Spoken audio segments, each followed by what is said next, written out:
Okay, so welcome to this video, dear learners. In this video we're going to be discussing about the leaf. Okay, so the leaf is the most important part of a plant, and this is because this is where the manufacturing of food actually takes place. Okay, so the food is manufactured in the leaves. Okay, so here before we go into looking at the leaf structure, let's say for instance you have a plant. Okay, so let's say we have a plant on this other side. Okay, so you have the leaves. Okay, so the leaves are usually found here. Okay, so you have the leaves there, and this is green. These are green leaves. Okay, so I'm saying these are green leaves. Okay, okay, so now what happens is that in this plant, if there is the sun, okay, and you have light rays coming like that, so these light rays are hitting this leaf, okay, as we can see here. So you have a lot of these light rays, okay, coming, okay, providing sunlight. Okay, so now these leaves are specialized, and this is because they have several structures and several types of cells, okay, that are enabling this plant to manufacture food. Okay, so the whole process that we are discussing here is simply the process called photosynthesis. So if you are new to this video, please watch the previous video where we discussed photosynthesis. Right? Okay, so we have water here in the roots. Okay, you have water in the roots. It is being absorbed. Okay, this is because the roots contain what we call root air cells. Okay, they contain what we call the root air cells, and these root air cells are able to absorb water. So now once the water has been absorbed here, it goes up, okay, through a special vessel, a cell called the xylem. So the xylem will take up the water. Okay, so this one, it will take up water. Okay, it takes water up of the plant. Okay, and then here you have photosynthesis. Okay, this is where photosynthesis takes place. Okay, photosynthesis will take place in the leaves. So once photosynthesis takes place in the leaves, okay, what's going to happen is that glucose is formed. Okay, glucose is formed, and once this glucose is formed, the plant will have to use up the glucose. Okay, for what? For energy.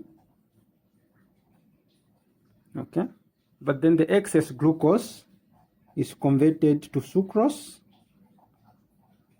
So why is it converted to sucrose? This is because sucrose is not usable, okay, or it is a form, okay, of sugar which can be transported. Okay, so sucrose is then transported back to the roots.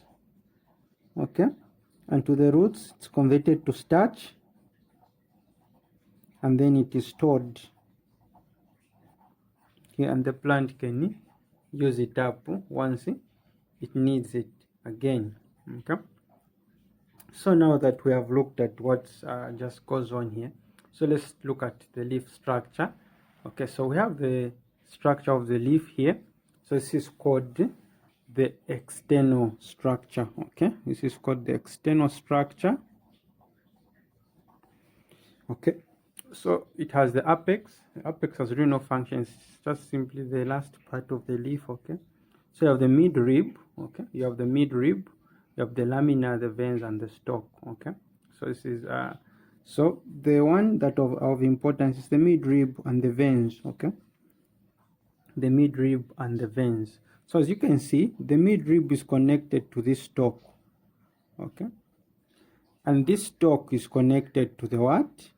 To the stem. Okay, so this will be the stem of the plant. Okay, this is the stem,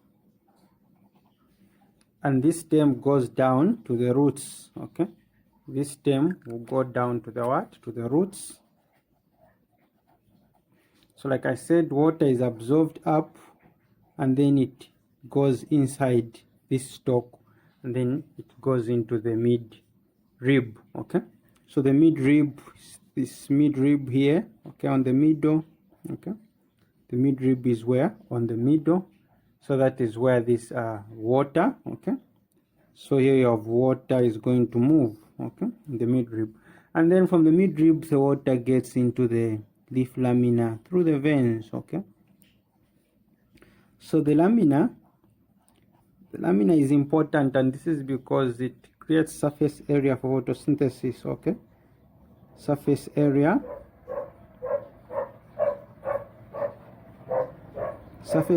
for photosynthesis. Okay, it creates surface area for what? For photosynthesis. That's the job of the lamina. The midrib and the veins, okay, these are just performing the same function that the blood vessels in a human body do, that is movement of blood. Okay, so midrib plus veins, simply what? They act as what? Vehicles. Okay, or they are simply more like a road where water passes. Okay, so they're involved in transporting substances.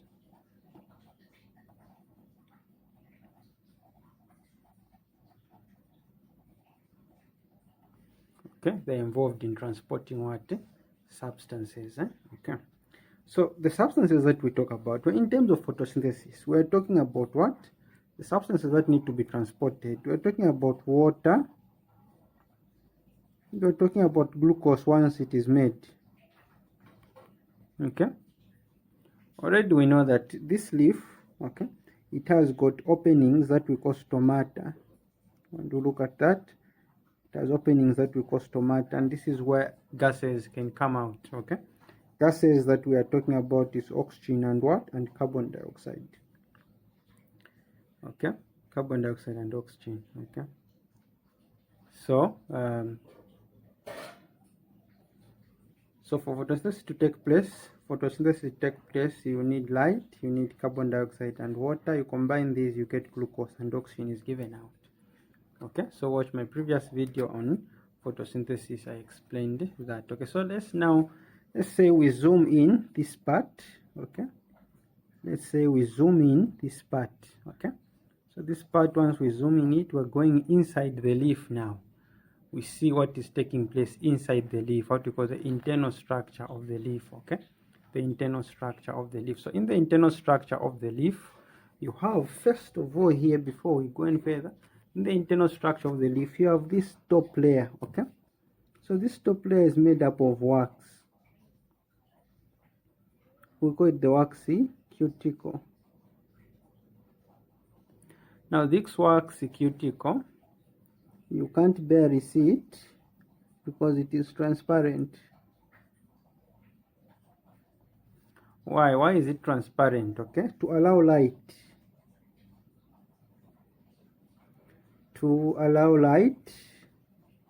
to pass through, because light needs to enter the leaf so it can be captured by chlorophyll. Why? Okay, so the wax cuticle, so it is transparent, and the other function, it protects the leaf. Okay, offers protection, protects the leaf.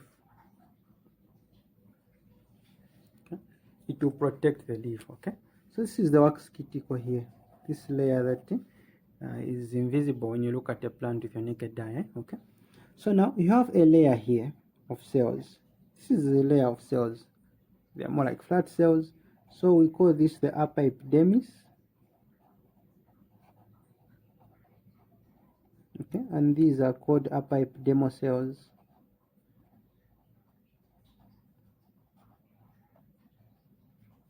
Upper epidermal cells. Okay, the upper epidermal cells. So the upper epidermal cells, these don't have chlorophyll. Okay, they lack chlorophyll. Okay, and they simply offer protection also to the internal part of the leaf. Okay, so these are called the upper epidermis. Okay, the upper epidermis. So you have a layer here.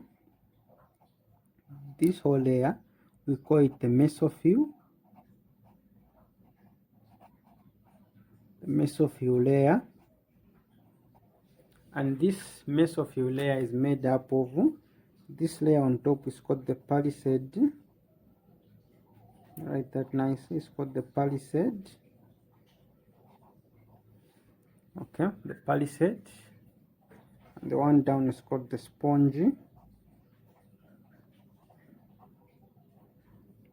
So in other words, you can say the palisade layer and the spongy layer are part of the mesophyll layer, okay, a part of the mesophyll layer. So these palisade cells, as you can see, they are cylindrical in shape, okay? They are cylindrical in shape. They are long, okay? You can see they are long. They are long because this cylindrical, and they have what we call numerous chlorophyll, okay? They have numerous chlorophyll. So they have plenty of chlorophyll, and this chlorophyll is mainly for photosynthesis.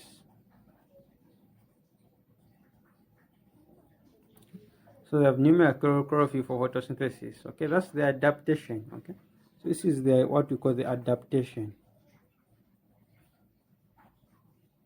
So adaptation is that they have numerous chlorophyll, and this is for what? For photosynthesis. Okay, so you have these cells here.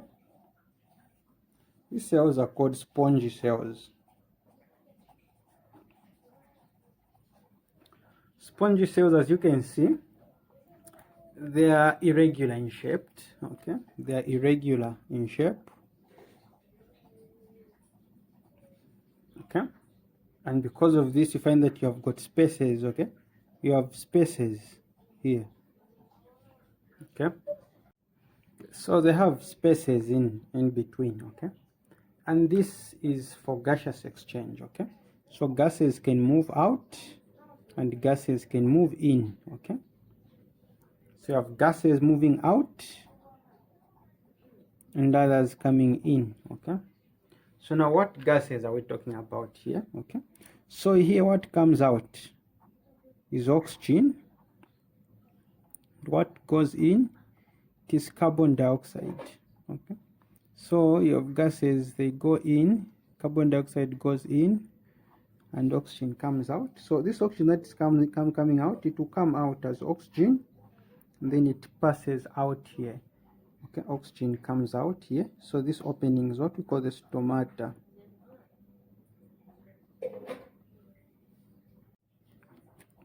Okay, so they have also chlorophyll.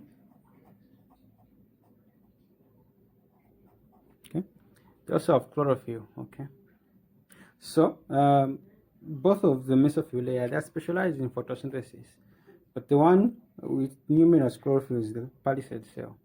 The spongy cells, they also have chlorophyll, but also they provide these spaces, okay, in, what we call intracellular spaces. So they have these what we call intracellular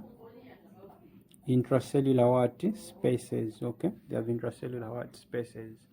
So another structure that is very important is this structure here. This is called the vascular bundle. So the vascular bundle is made up of two important things. Okay, one, the phloem. The phloem. Two, the xylem. Okay, so the phloem and the xylem, their functions are very important. So the phloem, okay, it translocates food,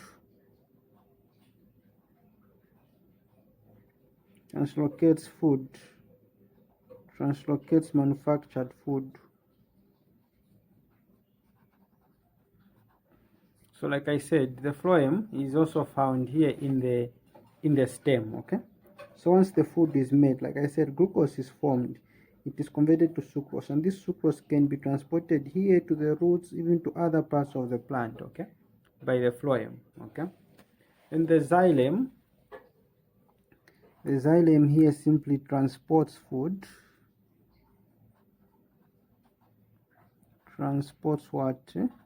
water, not food, water and mineral salts. Now these water and mineral salts, they come from the soil and then they're transported to upwards to the leaf. Okay, so you have water here and salts, okay, mineral salts, they're absorbed. Okay, so you find the xylem inside here. Okay, so the xylem and the phloem are within the stem. Okay, and then they translocate the food. Okay, they translocate the food. Okay, so the ones here, These are the phloem, and these ones that are cylindrical are the xylem. Okay, that's the xylem. So this is what is basically happening. Okay, this is what is basically happening. So the cells that are here, they make up the lower epidermal, the lower epidermis. So the lower epidermis, they have stomata. Also here is the stomata. And these cells, they are called guard cells. The cells are known as what? As guard cells, okay? These are known as what? Guard cells, okay? So the guard cells, they have stomata. I wonder why we say the function of the guard cells. They control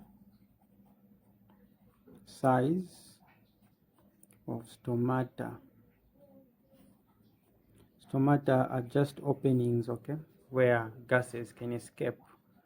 Okay, so oxygen comes out. The one that goes in is carbon dioxide. Carbon dioxide goes in for photosynthesis. Okay, carbon dioxide will go in for photosynthesis. Okay, so what else can we look at under this? Okay, so we've discussed the external structure and the internal structure of what? Of the leaf. Okay, so hope to see you in the next video. Okay, I hope you've learned something. If you are not clear on anything, please, you can always rewatch the video as many times as you want, and you can also leave a question in the comment section